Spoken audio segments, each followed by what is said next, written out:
쓰레기 분리배출. 한국에서는 쓰레기를 버릴 때 쓰레기의 종류에 따라 분리해서 버려야 합니다.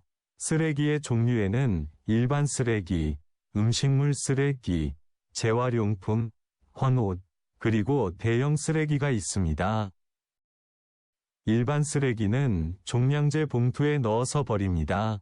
버리는 날짜와 장소는 정해져 있는데 지역마다 다릅니다.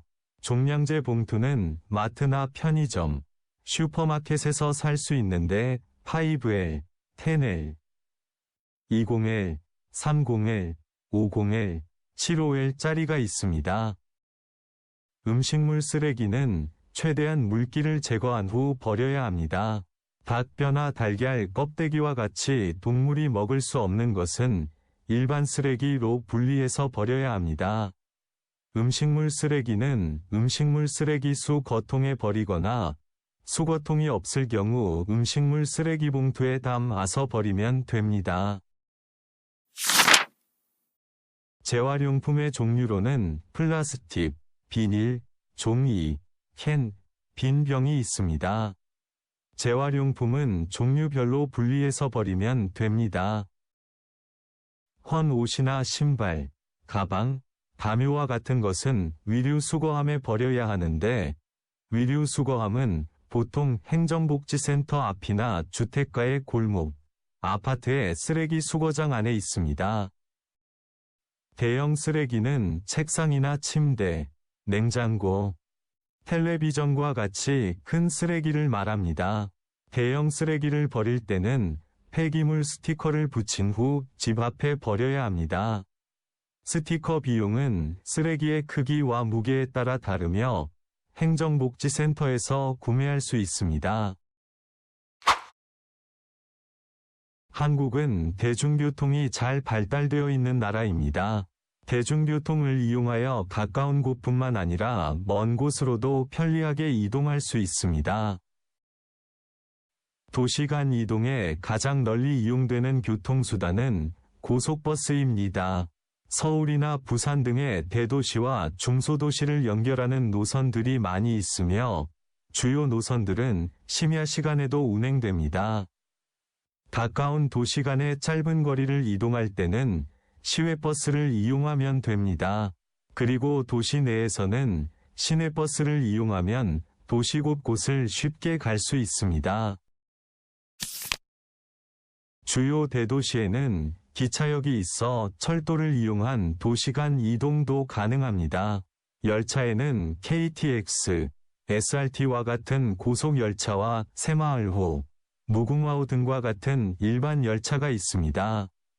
고속열차는 요금이 좀 비싸지만 빠르고 편리합니다. 서울에서부터 한국의 최남단 도시인 부산까지 2시간 반쯤 걸립니다. 고속버스나 기차 등의 장거리 대중교통을 이용할 때는 인터넷이나 모바일 앱을 통해 표를 예매하는 것이 좋습니다.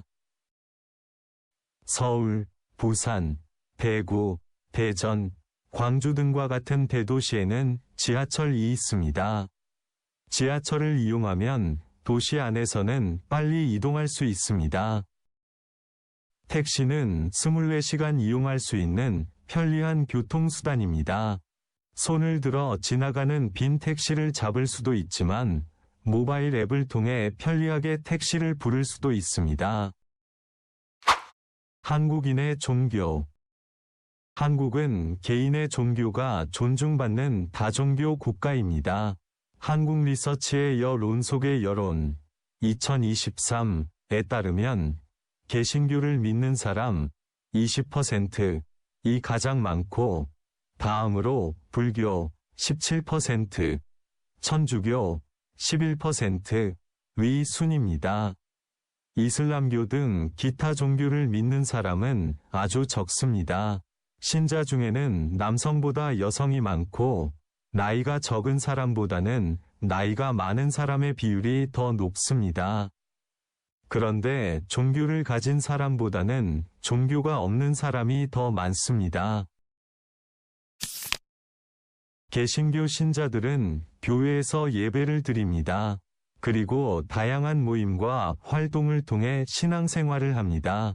천주교 신자들은 성당에서 미사를 드리며 개신교 신자들처럼 다양한 종교 활동을 합니다. 불교 신자들은 절에 가 서예불을 드립니다.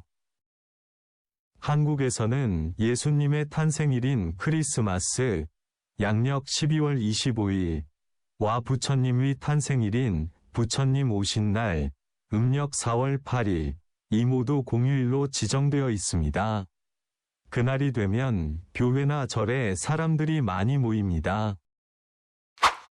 도로명 주소. 한국에서는 도로명 주소를 사용합니다. 도로명 주소란지 정된 도로명을 기준으로 주소를 표기하는 것을 말하는데, 도로 위 이름이 기준이기 때문에 주소를 알기 쉽습니다. 그래서 도로명 주소만 있으면 원하는 곳을 찾아갈 수 있습니다. 위의 예를 보면 알 수 있듯이 한국의 도로명 주소는 영어와는 반대로 큰 단위부터 시작하여 점차 작은 단위로 적습니다. 도로명 주소는 다음과 같이 구성됩니다.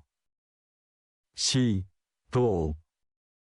해당 건물이 위치한 시, 나도를 나타냅니다. 위의 선은 서울특별시와 울산광역시 가이에 해당합니다.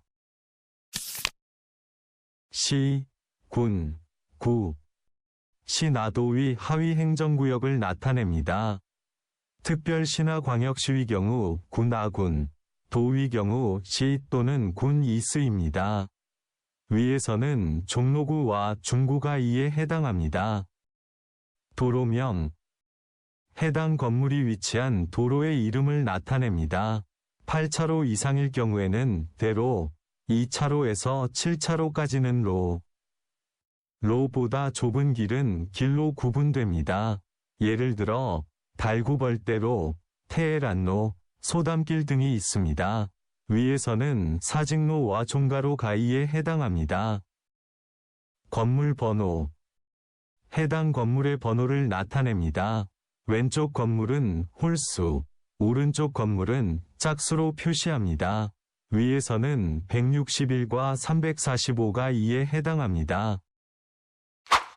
한국의 전통 위상. 한복은 한국의 전통 위상입니다. 한복은 색상이 화려하며 디자인이 우아하고 아름답습니다. 그래서 한국 사람들은 설날이나 결혼식과 같이 특별하고 중요한 날에는 전통 한복을 입습니다. 남성 한복은 바지와 저고리, 조끼로 구성되고 여성 한복은 치마와 저고리로 구성됩니다. 한복은 자연스러운 주름과 풍성한 실루엣으로 모든 체형의 사람들에게 어울린다는 장점이 있습니다. 그러나 전통 한복은 평상복으로 입기에는 다소 불편한 점이 있어 요즘에는 전통 한복을 개량하여 만든 생활한복을 입는 사람들이 많아지고 있습니다. 생활한복은 전통 한복보다 디자인이 단순하고 실용적이어서 언제나 편하게 입을 수 있습니다. 이러한 한복의 변화는 한복의 대중화에 기여하였습니다. 한복은 입는 사람의 연령이나 역할 등에 따라 색깔과 디자인이 조금 다릅니다. 결혼식에서 신랑의 어머니는 보통 푸른색 계통의 점잖은 한복을 입고 신부의 어머니는 분홍색 계통의 단아한 한복을 입습니다. 최근 들어서는 한복 페스티벌이나 한복 패션쇼 등을 통해 한복의 아름다움을 세계적으로 널리 알리려는 노력이 이어지고 있습니다. 한국의 주거 형태. 한국에서는 어느 도시를 가더라도 아파트를 쉽게 볼 수 있습니다. 대규모 아파트 단지가 많고 고층 아파트도 빠르게 늘고 있습니다. 국토교통부의 2022년 주거 실태 조사에 따르면 아파트 거주 비율은 51.9%로 전체 가구의 절반이 넘습니다. 아파트는 생활이 편리하고 보안 시스템이 잘 갖추어져 있어 많은 사람들이 좋아합니다. 마트, 운동시설 같은 편의시설과 각급 학교가 가까운 곳에 있는 것도 아파트를 선호하는 이유 중 하나입니다. 이에 비해 단독주택에 거주하는 비율은 전체 가구의 30%도 안 됩니다. 이처럼 단독주택에 사는 가구의 비율은 낮지만 최근 노년층을 중심으로 자연 환경이 좋은 도시 근교에 전원주택을 짓고 생활하는 사람들은 조금씩 늘고 있습니다. 이외에 보통 빌라라고 부르는 다세대 주택이나 연립주택에 사는 가구도 전체의 약 10%를 차지하고 있습니다.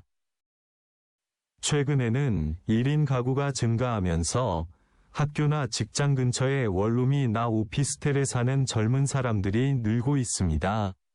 원룸이나 오피스텔은 침실이나 화장실, 주방이 한 공간에 있어 편리하고 필수적인 가전제품이 구비되어 있는 경우가 많아 혼자 사는 사람들에게 인기가 좋습니다. 한국의 문화유산. 한국은 오랜 역사와 풍부한 문화유산을 가진 나라입니다. 수도인 서울에는 경복궁과 창덕궁 등 조선시대의 궁궐이 잘 보존되어 있습니다. 경복궁은 가장 크고 아름다운 궁궐로 한국의 전통 건축 양식을 잘 보여주고, 창덕궁은 비원이라고 불리는 아름다운 정원으로 유명합니다. 이러한 역사적인 건축물은 현대적인 빌딩과 어우러져 서울의 모습을 더욱 아름답게 합니다. 경주는 옛날 신라의 수도였던 도시로 다양한 문화유산이 보존되어 있습니다.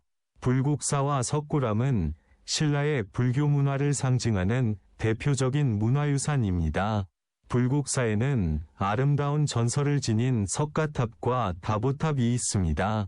석굴암에는 한국에서 가장 아름답다는 돌로 만든 불상이 있습니다. 이 불상을 통하여 신라 사람들의 뛰어난 기술과 예술적 감각을 엿볼 수 있습니다. 그래서 경주에는 많은 관광객이 찾아갑니다. 한국의 문화유산을 말할 때 빼놓을 수 없는 곳은 안동입니다. 안동은 하회마을과 도산서원 등 조선시대의 유교 문화가 고스란히 남아있는 도시입니다. 하회마을에는 전통 가옥이 그대로 보존되어 있으며 1999년에는 영국의 엘리자베스 여왕이 방문하기도 했습니다. 그리고 도산서원은 조선시대의 교육기관으로 건물과 정원이 한국의 전통적인 미적 감각을 잘 보여줍니다. 한국인의 여가 생활. 주 52시간 근무제가 정착되고 출퇴근 시간을 탄력적으로 선택할 수 있는 유연근무제가 확대되면서 한국인들의 여가 시간이 늘어나고 있습니다. 문화체육관광부 2023에서 실시한 국민여가활동조사에 따르면 한국인의 평균 여가 시간은 평일에는 3.6시간, 주말에는 5.5시간이라고 합니다. 한국인 10명 가운데 6명은 자신이 즐기는 문화 및 여가 생활에 만족하고 있는 것으로 나타났습니다. 또한 한국인들이 가장 많이 하는 여가 활동에 대해 조사한 결과 TV 시청이 60.8%로 가장 높게 나타났습니다. 산책 및 걷기가 43.5%, 모바일 콘텐츠 및 OTT 시청이 43.3%로 그 뒤를 이었습니다. 이어 잡담 통화하기 32.8%, 쇼핑 외식 26.3%, 인터넷 검색 영상 편집 25.3%, 친구와의 만남 22%위 순이었습니다. 한국에서 일과 삶의 조화로운 균형을 중시하는 사회적 분위기가 확산하면서 여가의 질을 높이려는 사람들의 관심 또한 높아지고 있습니다. 여가에 관한 전문 서적이 출간되기도 하고 대학에 관련 학과가 개설되기도 하였습니다. 큰 부담 없이 여럿이 즐길 수 있는 파크 골프나 풋살과 같은 다양한 스포츠 시설도 증설되고 있습니다. 특별한 날 먹는 음식. 한국 사람들이 특별한 날에 먹는 음식에는 무엇이 있을까요? 미역국은 생일날 먹는 음식인데 소고기나 멸치 등을 넣고 오래 끓여 만든 국물에 불린 미역을 넣고 끓인 국입니다. 미역국은 원래 어머니가 아기를 낳은 후에 먹는 음식입니다. 그래서 생일에 미역국을 먹는 것은 낳아주신 어머니의 은혜를 기억하고 감사한다는 의미를 가지고 있습니다. 삼계탕은 덥고 습한 여름 중 가장 더운 봄날에 먹는 음식입니다. 삼계탕은 어린 닭의 인삼이나 찹쌀, 밤, 마늘과 같이 건강에 좋은 재료를 넣고 푹 끓인 음식입니다. 여름에 땀을 많이 흘려 기운이 없을 때 삼계탕을 먹으면 새 힘이 납니다. 떡국은 설날 아침에 온 가족이 둘러앉아 먹는 음식입니다. 떡국은 소고기, 멸치 등을 넣고 오래 끓여 만든 국물에 흰떡을 넣고 끓인 다음 계란 지단이나 김, 파 등을 올려 먹는 음식입니다. 한국 사람들은 떡국을 먹으면서 새해의 시작을 기념하며 서로 덕담을 주고받습니다. 배달 앱. 한국은 음식 배달 문화가 매우 발달한 나라입니다. 전화나 앱을 통하여 원하는 음식을 원하는 장소로 빠르고 간편하게 배달시킬 수 있습니다. 특히 최근에는 배달 앱의 등장으로 음식을 배달시키는 것이 더욱 편리해졌습니다. 배달 앱을 이용하면 식단과 메뉴에 대한 정보를 손쉽게 얻을 수 있습니다. 사용자들은 배달 앱을 통해 한식, 중식, 양식, 분식 등 여러 종류의 음식 중 자신이 원하는 음식을 선택하여 배달시킬 수 있습니다. 주문할 때는 다른 사용자들이 남긴 평점과 리뷰를 참고하여 자신에게 맞는 메뉴를 고를 수도 있습니다. 배달 앱은 현금, 신용카드, 간편 결제, 휴대폰 결제 등 다양한 결제 수단을 지원하기 때문에 사용자들이 편리하게 결제할 수 있습니다. 게다가 처음 이용자들에게 할인해 주거나 쿠폰을 주는 등 다양한 혜택을 제공하기도 합니다. 또한 주문한 음식이 현재 조리 중인지 배달 중인지를 실시간으로 확인할 수도 있습니다. 이러한 편리함 때문에 한국 사람들은 배달 앱을 많이 사용합니다.